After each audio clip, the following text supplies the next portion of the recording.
Several weeks ago, I walked into my local pet store and saw that they had 3 beautiful dwarf gouramis swimming in a 10-gallon tank. And I've always had a soft spot for these amazing fish, so I couldn't resist bringing one of them back home. And on the car ride home, I began to think about some of the things that make the dwarf gourami special, so that I'd know what to focus on when I make a video about them. Well, first and foremost, they're an incredibly beautiful fish and they're adapted to survive in oxygen-poor environments, but there are many fish that could fit that same description. I was looking for something that would set them apart from most of the other fish in the hobby.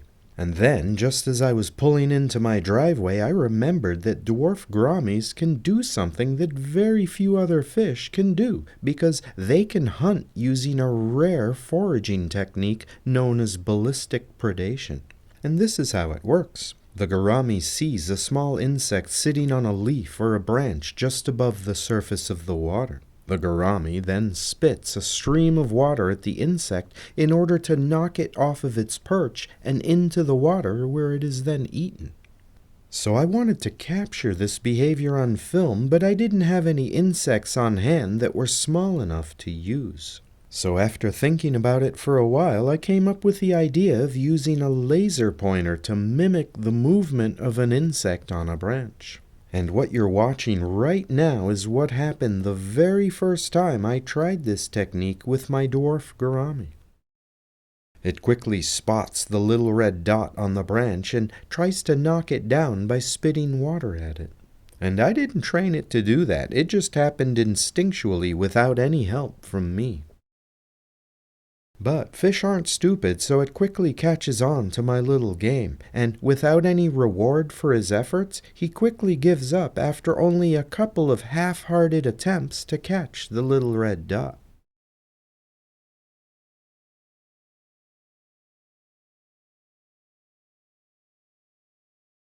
So I add some food to give him an incentive to keep trying.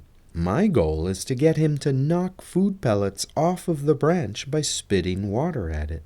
And in order to get the pellets to stick to the branch, I soak them in water for a while before using them. However, this made them more like a thick paste rather than a pellet.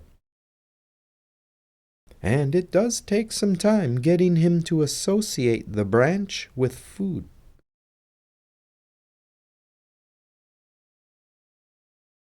But I'm a patient man and he's a hungry fish, so this little adventure is bound to be a success.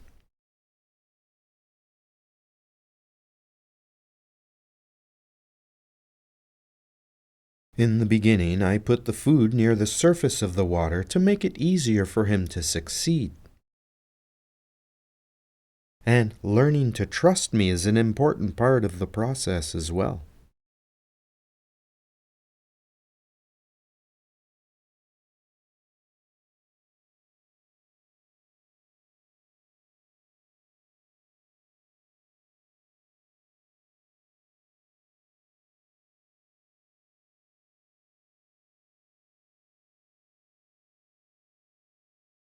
He can see the food on the branch, but he still needs some movement to really get him going, and that's where the laser pointer comes in handy.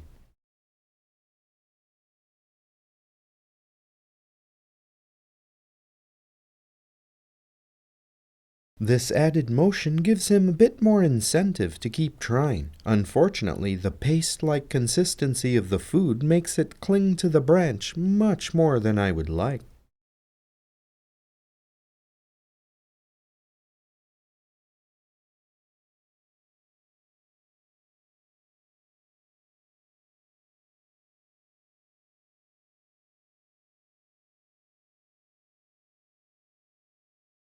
Here I've repositioned the branch so that I can get a different view of the action, and the laser pointer helps direct his attention to the right spot.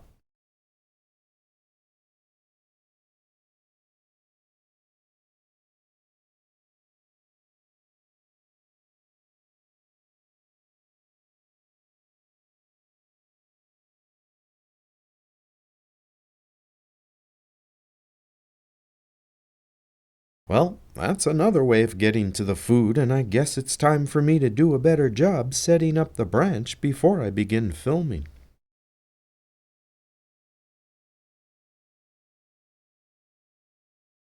This dwarf gourami is able to spit a stream of water to a height of about 1¼ inches into the air, but when he's full grown, his maximum vertical distance is supposed to be about 2 inches or 5 centimeters. The most famous example of this water-spitting behavior comes from the archerfish, which can accurately hit a target up to nearly 2 meters away. But, like I said before, our friend the humble dwarf gourami has a much more limited range of around 2 inches or 5 centimeters in height. Nonetheless, this form of hunting is known as ballistic predation, and to the best of my knowledge, the only fish that are capable of this are a few members of the gourami family and 2 species of archerfish. So this makes these gouramis very unique amongst the thousands upon thousands of other fish on the planet because they can do things that most other fish can't. And this rare foraging behavior gives these fish access to foods that would otherwise be unreachable, and this is an important skill when food resources are scarce.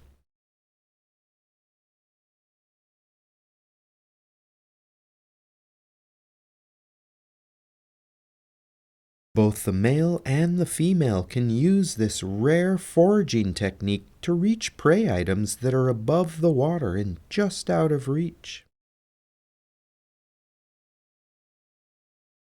And believe it or not, this water-spitting behavior checks all of the boxes needed for the dwarf gourami to be placed into a very select group of animals that are able to use a tool to achieve a specific objective, which was a distinction previously thought to be limited just to animals that are higher up on the evolutionary tree. Nonetheless, it's important to note that this behavior is not just limited to the dwarf gourami. The pearl gourami, the honey gourami, the banded gourami, and the 3-spotted gourami have all been known to use this feeding behavior as well.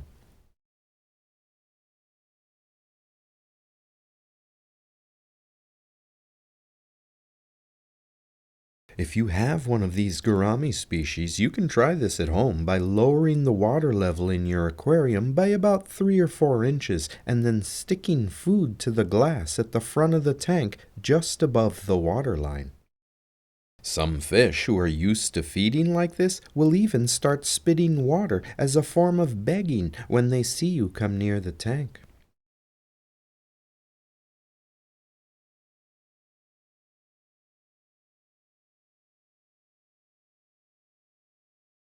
I have seen several videos where people claim to have trained their gourami to spit water, but this just isn't true. These fish know instinctively how to use this technique to knock food into the water without any help from you.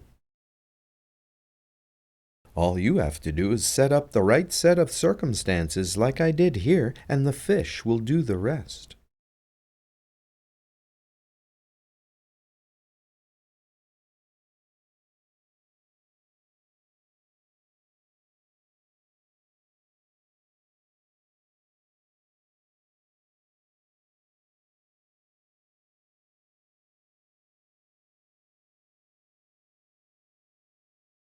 Using a laser pointer to add some motion really helps to get things going as well. Well, that's it for this feeding, and I'll leave the branch as it is and go about my day. But when I come back in a few hours, all of the food on this branch will be gone.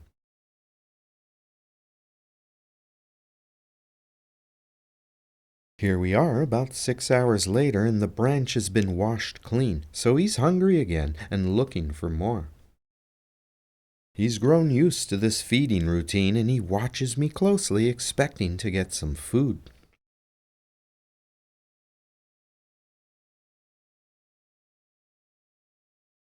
Not only does he use streams of water to knock down his food, he's also quite willing to jump out of the water to get at it as well. So keeping a lid on your aquarium would be a good idea. In fact, I prefer to keep a lid on all of my tanks for three main reasons. 1, it keeps the fish from jumping out. 2, it also greatly reduces evaporation, which over time can cause your water to become harder and harder. And 3rd, a lid also helps to hold in the heat.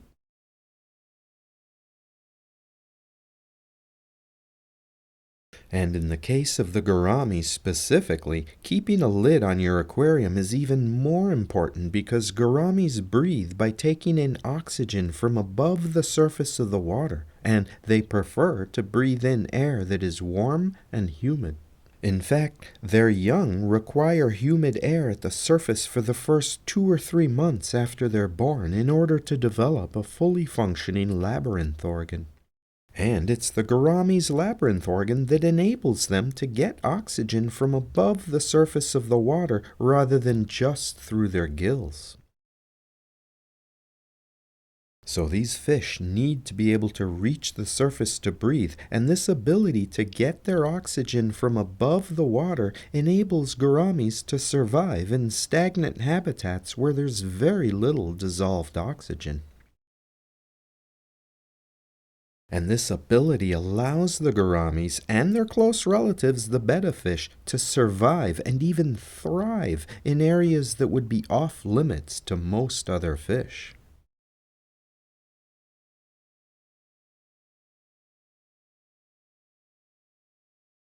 Furthermore, it's a very real possibility that the gourami's ability to use water as a weapon to hunt for terrestrial prey may be a skill that they learn out of necessity due to the fact that low-oxygen habitats have fewer aquatic prey items, which would necessitate turning to land-based foods in order to help meet their caloric needs.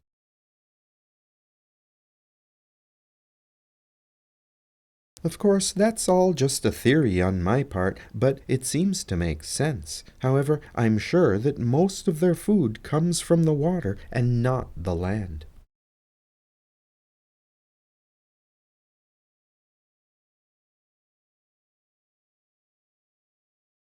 These gouramis might not have the best aim when it comes to shooting down their prey, but they make up for it with their persistence.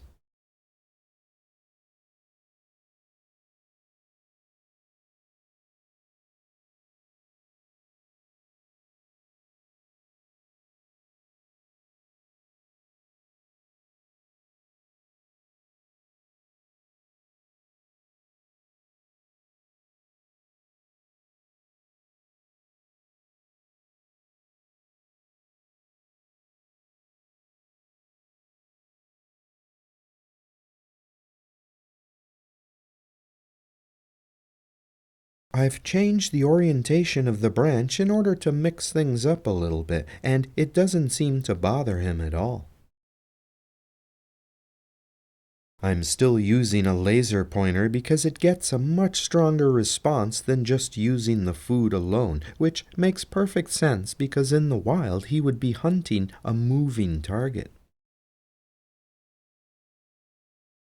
By the way, that red dot is about 1.25 inches off the surface of the water, and that's about as high as he can reach right now. But once he gets a little bigger, he should be able to hit a target that's about 2 inches above the surface of the water. However, at that distance, he's even less accurate.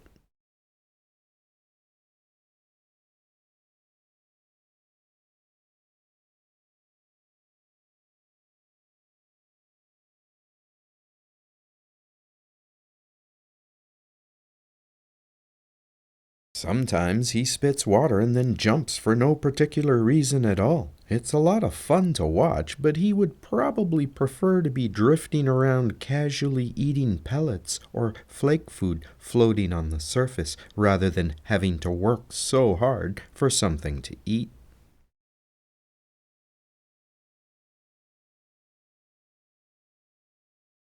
And just so you know, this is not the only way that he gets fed, because constantly making him work for food like this would be cruel. Now, as you watch this gourami spit water at these fish pellets, pay close attention to his gill covers, and you'll notice that they close to form a tight seal around the fish's head just before it forces out a stream of water.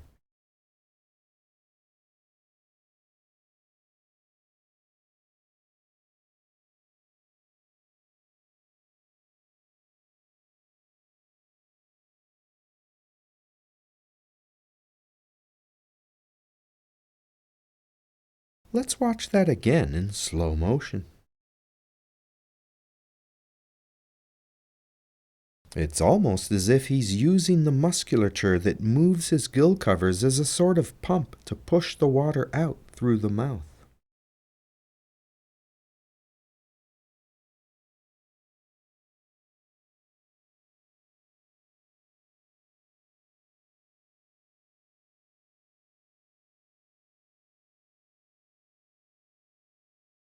While this is an interesting behavior to witness, I'm a little concerned that he might jump up, hit the branch, and then injure himself, so this is not something that I do on a regular basis.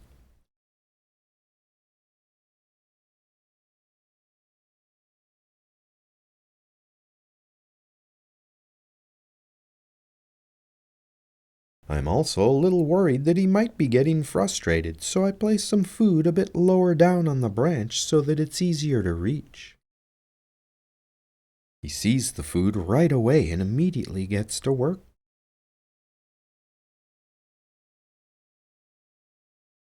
If you watch closely, you can see that every time he pokes his head above the surface to grab at the food, he swallows air and then releases the air out through the gill covers, creating bubbles. He's having some trouble finding the exact location of the food due to something known as refraction, which is caused by the fact that light slows down significantly when it enters the water. This causes the light rays to bend when they hit the surface of the water, so from the perspective of the fish, objects seen above the surface of the water are not exactly where they appear to be.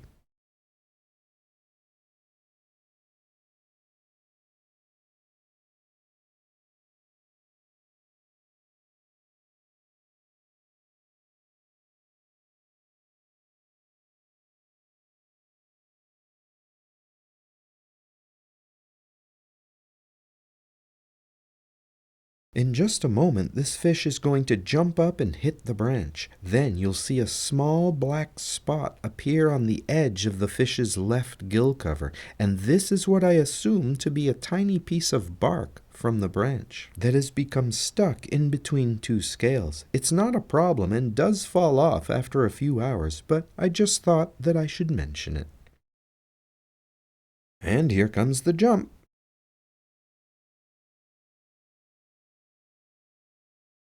And there's that black spot on the left gill cover that I just mentioned.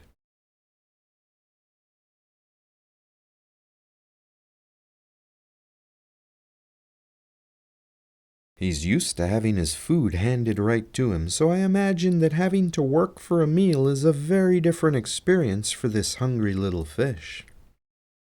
But it certainly does keep him from getting bored and lazy because he's the only fish in this tank, so there's not a whole lot to keep him active. Furthermore, keeping dwarf gouramis with other fish can sometimes be problematic because these beautiful fish can be a little aggressive. But like many other species, it really depends on the personality of the individual fish, as well as the tank setup and your choice of tank mates.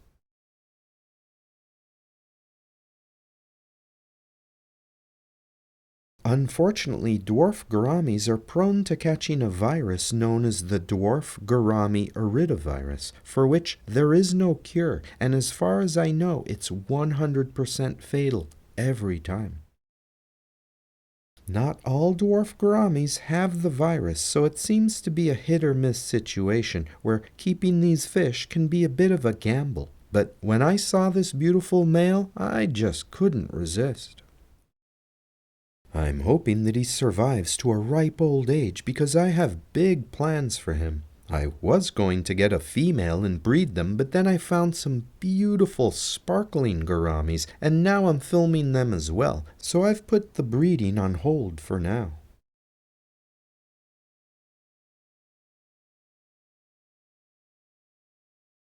Here you can see clearly that his aim is a bit off as he tries to grab this fish pellet, but he's persistent, so he tries a little bit of everything. And finally, a tiny squirt of water does the trick.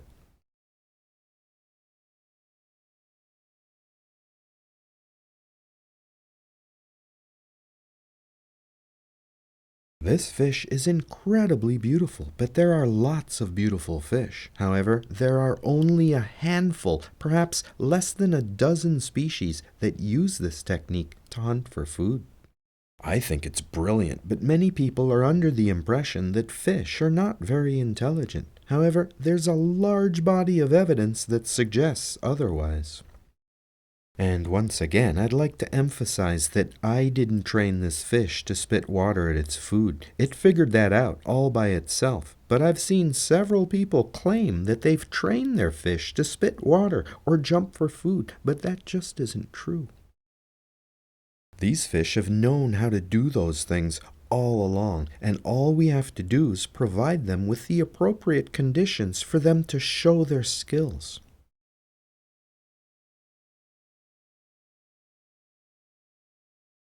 Dwarf gouramis prefer to have their water kept somewhere around 75 to 82 degrees Fahrenheit or 24 to 28 degrees Celsius. As far as pH goes, they're not very picky, but they do prefer water that is slightly acidic, so a pH of between 6 and 7 would be ideal. They also feel more comfortable and act more naturally in a densely planted tank where there's nothing more than a gentle current. So using a sponge filter is probably your best choice. It's also best to keep the tank covered and to lower the water level so that it's about 2 or 3 inches from the top. Floating plants such as frogbit, red root floaters, or pennywort are also very helpful additions to your aquarium. Just be sure to not let the floating plants completely cover the top of the tank because the gourami will need to reach the surface so that it can breathe. All in all, these fish are not very difficult to maintain, and the biggest problems that you might encounter are aggression and disease. For instance, 2 male gouramis will not get along unless you keep them in a large tank with plenty of space for them to stay clear of each other. And as far as other tank mates are concerned, it really depends on the temperament of your particular fish. Some dwarf gouramis are very mellow and get along fine with other species, while some individuals are a nightmare and will chase after everything in sight. So, like I said before, it's a bit of a gamble. I keep this male gourami all by himself in a 10-gallon tank, so there are no issues with aggression. He's happy, he's healthy, and I can guarantee that you'll be seeing him again soon. Well, that's it for this video. Please help support my effort to continue bringing you these amazing documentaries by using social media to recommend this channel to other fish keepers. Thanks for watching and have a beautiful day.